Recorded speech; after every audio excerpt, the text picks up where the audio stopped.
Welcome to Inside the London podcast, the Knowledge Exchange, the podcast where we explore how education, talent, and industry connect in a rapidly changing world. I'm your host, Maciek.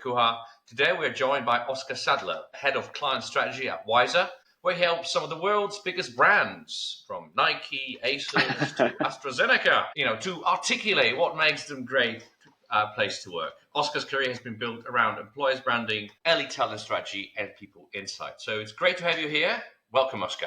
Thank you so much, Maciek. It's a pleasure to be here. I'm interested and excited to share a little bit of wisdom for all the grads out there and for the businesses. So ready for it. Great. So we got a few challenges for you. They're not too hard. I'm sure you're going to cope with them well. The first challenge is something we ask everyone, employers, university students, something about bridging theory and practice. And Oscar, you work closely with employers. You're trying to attract emerging talent, right? From what you see, do graduates arrive ready to apply what they've learned, or is there still a noticeable gap between academic skill and workplace reality? Yeah, it's a great question. So in my world, I do a lot of work with early talent, with graduates and with apprentices, and both with the graduate side and then on the business side.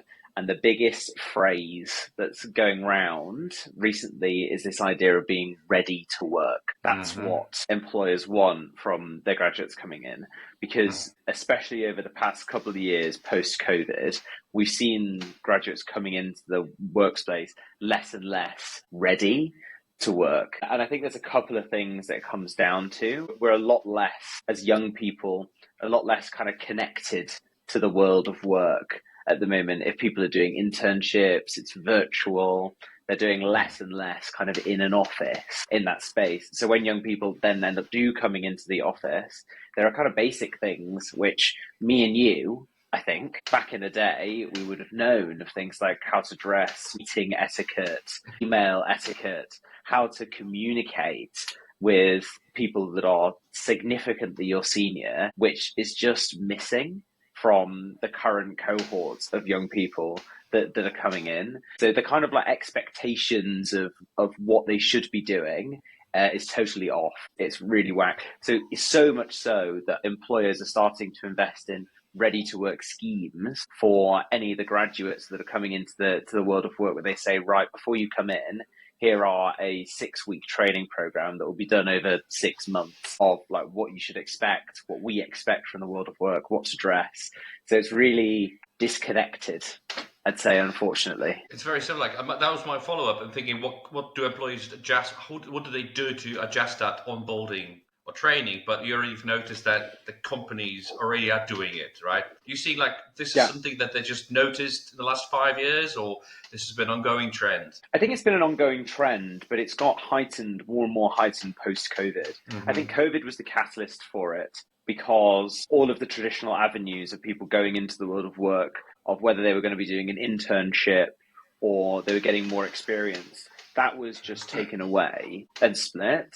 So it's definitely been heightened. You know, that kind of what people are looking for now from organizations like ours of Wiser is not just coming in to train the young people, but also now to train managers. So to train hiring managers on like how to look after Gen Z and how to work with Gen Z, because people think it's such a big gap. There's even there's like a language gap between young people and everyone older, of just the way that they talk and the phrases they have. So we're going in to help managers. We're not quite doing a kind of here's your Gen Z. Yeah. This is your glossary for all the stuff that you may. This is the words they may use you've never heard of. Exactly. Yeah.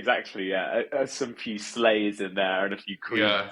But no, it is more around how do you work with this workforce, because they are very different. They have a lot higher expectations of the world and work, because in a lot of ways, young people now have a lot of choice. Now, I know that a lot of young people struggle to go into work, and we'll talk about why that is and getting a job. Yes, of course. But the reality is there are a lot of jobs out there for young people. And if you have been to university and you have a degree which is in relatively high demand, the world is your oyster in terms of where you can go across the globe. So young people are a lot pickier, which means that if they don't like somewhere, they'll leave. So it's this kind of trying to connect people to the world of work, to that workforce, and also trying to kind of keep them interested and engaged. So it's a really interesting time for graduate recruitment And also the for graduate you, space just in general. also for you, because your job is, I suppose, if I understand correctly, is to articulate or emphasize what makes that employer a great place to work, right? So this is our second challenge: is when you're looking at early career talent, what actually helps a candidate cut through the noise, and does international exposure perhaps helps give someone a tangible edge, perhaps an employer brand or people strategy roles? Your take? Yeah. So I think there's a couple of ways that it can speak to that. So the first is how the young people stand out and how do they make sure that they're seen. So we're in an increasingly AI digital world where young people, graduates, have just the most amazing tools at their fingertips. People can auto apply. So you can be a graduate, you could be looking for a job, and you can send thousands of your CVs to open roles overnight. Let's just imagine if we had that. Imagine me having that back at university. It would have been so phenomenally lazy. And I think that's the kind of the side of it is that a lot of Wiser, we're an employer branding agency, and we specialize in early talent. So we help brand companies up for talent, but also for some of our clients, we manage their graduate recruitment processes. And to give you an understanding of how kind of AI is affecting that graduate recruitment process, for an investment bank, we manage their recruitment process for the past 5 years. Just last year, they got 10,000 applications in total. Maciek, as a question to you, how quickly do you think this year we reached 10,000 applications? No, half the time, maybe less. I mean, I wouldn't even know. I was applying. I used to call people, so I wouldn't even know. Cold call people. Actually, I think ironically that would really cut through Yeah. the noise today. But we reached 10,000 applications within 3 days this time of having the role open. So how'd you process them? Well, exactly. I mean, speed is the name of the game. AI tools are being met with AI tools on the other side. There's been actually quite good law and legislation on preventing AI screening from just taking candidates out of the process. So I think in general, processes are still very fair. But just the numbers, if you're a young person today, you have to remember that the numbers are just going up. So you need a really creative way or route to apply. That problem is being exacerbated with the most competitive job offers. So if you are looking to go into the Big Four or some consultancy firms or finance, these are problems that you're going to be up against. If you go for slightly more kind of boutique consultancies, if you do a lot more research on entry-level roles, I think you'd be surprised at how easily you can cut through those noise with a really, really well-researched application. Because I think one thing that now young people can't afford to do is to be uninformed. When you have ChatGPT or you have your Copilot, you should be coming to an interview or sending an application in so prepared with so much information. When we've seen people apply and they're clearly reading the AI answer to any of the questions they get asked, that's a problem.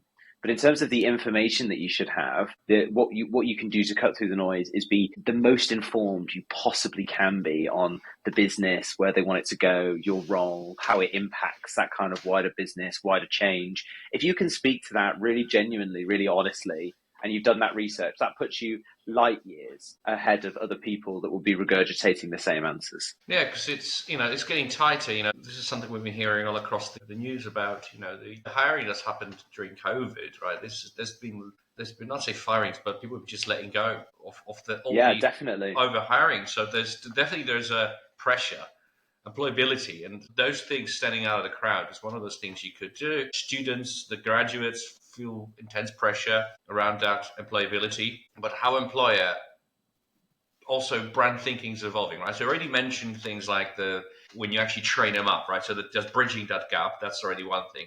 But what real world skills do you wish universities focused more want to prepare graduates? I know this is something that universities never had to do, but things have been changed, especially with Gen Zers, as you mentioned. Yeah. So for that, to prepare graduates for how talent pipelines truly work today, right? And so what is anything you wish university focused more? Yeah, so a big one is around communication. I think in general, we're at a bit of a kind of communication crisis. The majority of comms that happen with young people, if you have lived through a digital age for the past 10 years and you're anywhere over the age of kind of 13, under the age of 21, the majority of the communication that you do is over Messenger. And it's written, and that has been exacerbated even more by universities putting the majority of their work online. So young people are going to virtual lectures. They can have their camera off. They don't need to be in an environment where they are challenging or debating or encouraging other people. And that's a huge miss. In the world of work, the way you communicate is your advantage. If you can communicate your point effectively over to someone who is more senior, or you spend time really listening to the way that other people talk within an organization, that is what allows you to progress, get ahead, and develop like your understanding quicker. Communication is like absolutely massive for the world of work. The other angle that I think I can look at this is what are universities not teaching students about how to get jobs or the kind of application process. And the biggest thing that I see there is a lack of information on where you can go to get jobs. You have no idea. Now, I spend 70% of my days helping organizations connect with young people, and all of the channels that are businesses that are being built to go this way, there's just no visibility on the other way. If you're a graduate, on like what are the channels that I should be looking at to go and find jobs? Because you might look at LinkedIn and you might look at Indeed, but there are organizations like coding academies or tech academies like Black Code here in the UK that almost guarantee jobs off the back of it if you go through that pipeline. There are platforms like a company called Black Bullion, which is helping young people from diverse socioeconomic backgrounds get jobs. There's a job board network called Bright Network. They specialize in getting young people into the world of work, but universities don't teach that. They don't say, these are the places that you can go. They just say, go to our careers fair and you're going to meet all of the companies in the entire world in this tiny hall, which is just absolutely not true. So so one of the biggest things I wish they did more was show the breadth of platforms and channels in which you can actually go to find jobs or get more information, because it's absolutely shed loads. Yeah, it's something that we inside London we're trying to do as well. It's sort of the brand awareness. There's so many different employees you're never going to hear about because you're going to be drowning in saturated information. And the reason I suppose the channels aren't met there because everyone's got their own bubbles. The algorithms pick where you want to be and so there's never crossover, cross pollinations on any of those things. Our job is to just bridge that gap. Maybe it sounds a bit cliche. Turns out, like your company, why is it? It's the same thing. It's about like people from one end thinking, well, it's part of the same World Wide Web, but it turns out it isn't. So you say that there's graduates misunderstand how recruitment really works. Is that what you're trying to say as well, like in a nutshell? Yeah, I think that probably graduates do. I think that they think that they are maybe slightly more valuable than they are, but also that these like classic, which is a shame. You're extremely valuable, all you graduates. But when you're going to pick out where you start your career, there is just so many more options than you would believe that can lead with squiggly career paths. If your end goal is to earn a fantastic salary and work within the city, there are tens of hundreds of different businesses that would allow you to reach that goal that maybe aren't quite as corporate or cold as some of the bigger names that you will naturally be drawn to. So I think understanding that if universities did a better job of teaching you, this is what a recruitment process actually looks like, and then these are all the different businesses. But the other thing that I would to say there, which is exactly to what you guys do, which is brilliant, is also to use your network.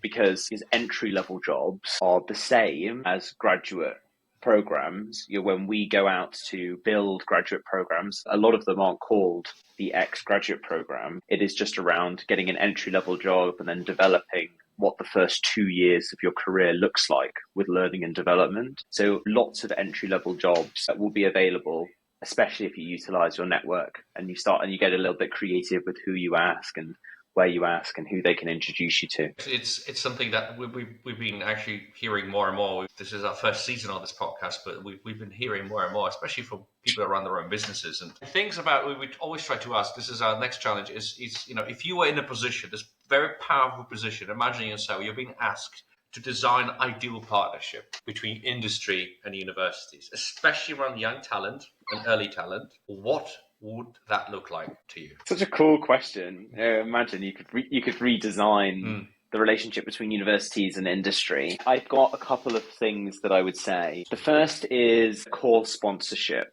There are so many businesses are doing really interesting things that need the skills of young people. Imagine if businesses were sponsoring courses. If you had Amazon sponsoring logistics, for UCL, to say this is where the business is going. These are the biggest challenges that we can foresee facing in the next 3 to 5 years. This course is all around how do you solve it. It's like that kind of like solving real world problems. I think it's just an amazing blend between that academia of what young people want to learn and then practical application of it. If you had a company like Vestas, they are an green energy company, sponsoring mechanical engineering at Warwick, that would be such an amazing way to kind of blend. I think companies will be moving more towards that in the next 5 to 10 years. It's still extremely rare that companies will set aside a budget to do that. But I think they'll start to see the real value in it when it comes to building out a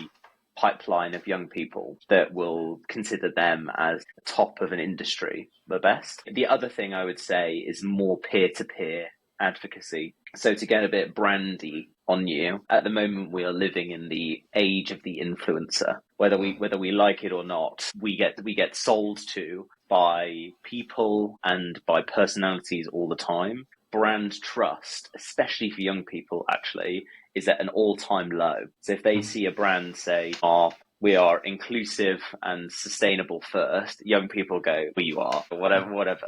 Whereas if they hear it from one of those people's employees, one of those companies' employees, the trust is something like 800 times as much, especially for young people. So businesses can weaponize that by two ways, by either training young people and having cohorts of these young people where they say, what are our opportunities? What are the kind of person that we need? Can you be an advocate on our behalf on campus? That peer-to-peer advocacy. Or even better, if you're in a spring week or an internship for students in their second year, you bring them in, you train them on what your opportunities are. They've been with you firsthand for a couple of weeks, maybe a couple of months, and then they go back onto campus and talk about all of their opportunities. Chances are, if you've hired them, you'll like the people that they hang out with. And so that is a really effective way. We run advocacy programs at Wiser, and we made up for one client last year, we made up just 1% of their applications, but it ended up being over 50% of their hires. So that kind of peer-to-peer of high quality over quantity, super effective, really resonates with young people. Yeah, I guess there's a fair amount of mistrust, and there's outside of scope of this podcast, but we can just talk about all the word of post-truths and challenge everything, and the idea of they don't trust anything or anyone. I'm glad to see that there is in your case, that collaboration, move the needle a bit. But you're saying this is one of the ways it can be done, through partnerships, collaborations like that. And, are you seeing much interest from the employer side to actually do that sort of thing, to bring in the speakers? Yes. Rather than just having the marketing agency or the PR do it for them? Yeah, a lot more. So I think that in COVID, everybody thought, oh my God, this is going to be great. We can get rid of all of our physical in-person outreach. So like, oh God, this super expensive thing that we do where we either go out and we meet people face to face, we can just kill it. And we can do these virtual conferences. And it started okay, didn't it? Young people went to virtual conferences. Now it's just people hate them. Young people crave that I want to meet somebody face to face that will tell me exactly what the opportunities are, and then I will have met that I can validate whether this is right for me as well. So over the past 3 years, we've seen like a real switch where now we do no digital activity. No employer is asking us to do these kind of digital activations. They're all asking, how do we get in person again, meet people face to face in a much more kind of creative and impressive way. So we've totally gone that way. Interesting, because this is something I want to ask you about. We always ask you about the challenges post-COVID. It's sort of been 5 years in making. We hear similar answers to yours when it says, like, one of our earlier speakers, Rory, who is the managing director at Turo UK, he says that all the graduates, they have to do 5 days in office. That's part of the thing. Is you want to be 5 days in office, and communication, like short, like just get rid of all that word count, just communicate. So that's my next question. Are the challenges, of course, because Gen Zers expect different things, employers have different expectations, right? So you might have seen a different shift, what young people want from their workplace, right? What new values or behaviors have emerged? You already mentioned some of them, but maybe there's something else. And how have employers adapted to that, experience to meet the image, what they expect, what the Gen Zers expect from the... So I like Rory saying that you've got to come in 5 days a week, because our assumption there is that will go down terribly, right? Is that we, working adults, we went through the COVID, everyone goes to virtual, you don't work in the office. And then we saw some of the big tech companies said, no, you've got to be back 3 days a week. And their workforce went, no, get out of here, I'm not doing it. For young people, however, we run surveys quite often. And so for graduates, we're asking them, especially here in the UK, US, you said, what are your biggest priorities? And actually, remote work for them is their 18th priority. So they don't mind coming into the office. And actually, a lot of young people want to come into the office to feel that pull. What's actually more important for young people since COVID is flexibility. Yes. Because they're at university, and at university they are doing like a record low number of hours, and they are able to do some lectures from home if they need to. They're doing some lectures in person. They are used to the way that the world works now, in the same way that sort of we are. We've gone through a very similar shift where flexibility has shot up. I think we can't talk as well around changes and major shifts without talking about AI. Unfortunately, it is, especially in the world of talent, crazy. I mentioned those numbers of application numbers. What I think has gone down very, very badly is organizations that have said you're not allowed to use AI during this application process or when you're going for interviews with us. And actually, a lot of businesses did take that stance. For a young person, that's just a massive red flag. Most universities are trying to find a way now of encouraging students to use AI in interesting ways or putting guardrails around it. So where we've seen that be the most effective is when businesses communicate and educate to young people to say, this is how we're using AI. This is how you can use AI during your application. This is what good looks like, and this is what bad looks like. A great example for anybody that's interested of a business that does that is Monzo. Monzo have a wonderful, this is how we use AI, this is how you can use it throughout your application process. And what it does is it is a branding piece. It tells young people that we're a forward-thinking, innovative company, and we are using all of the tools that are changing the world. If you don't have something like that, it can put a lot of graduates off and a bit of unease. So I don't know if that's helped answer. No, it does, because in a sense, I want to ask you now in a follow-up. We actually covered it, but how do you yourself advise your clients when they say like no AI? No. So what would you say to them? What would you advocate for to communicate those values, authentically? The Gen Z is users. So how would you advise your client? Yeah, well, I advise my client, if they said no AI, I'd say, well, how are you using AI internally? Right? If they say we're not using AI internally, we're not allowed to use it, I'd go, fair enough. Yeah, well, that's that then. You shouldn't be using AI throughout your recruitment process. Chances are, though, businesses are using AI internally, and a lot of them might have their own different version of Copilot or business, it's set up specifically for them. So if the question is, how are you using AI? Then I'd advise my clients to say, like it or not, over 80% of students use AI during their application process. Just over a third of students start their job search on AI. So they are going to use it. What you should do is you should tell them what good looks like and what bad looks like. And then that should be through prompts and answers. So this is what good looks like. Usually that is, you can use AI to research us, to research the role and what skills are needed for the role, of where we might be going in the future, and also our organization. So who are the kind of main players here? Who's our CEO? How long have they been here? Who are maybe our talent leaders? Who you're going to have your interview with? That's all fine. Use it as information to then put your own thoughts across. So it's really through that recruitment process and how you can show off your own perspectives and get the most amount of information through AI. Great, because it's a challenge when you say don't use AI, and it's the likelihood that the entire 10,000 applications going to be basically scanned through an AI tool in 3 days. There's no I mean, there'll be human there, but I doubt that you're going to. It's impossible, physically impossible to do it. So it's just being fair. You're basically saying just be fair. You're absolutely right. Be fair and be conscious. Be conscious that they're going to use it.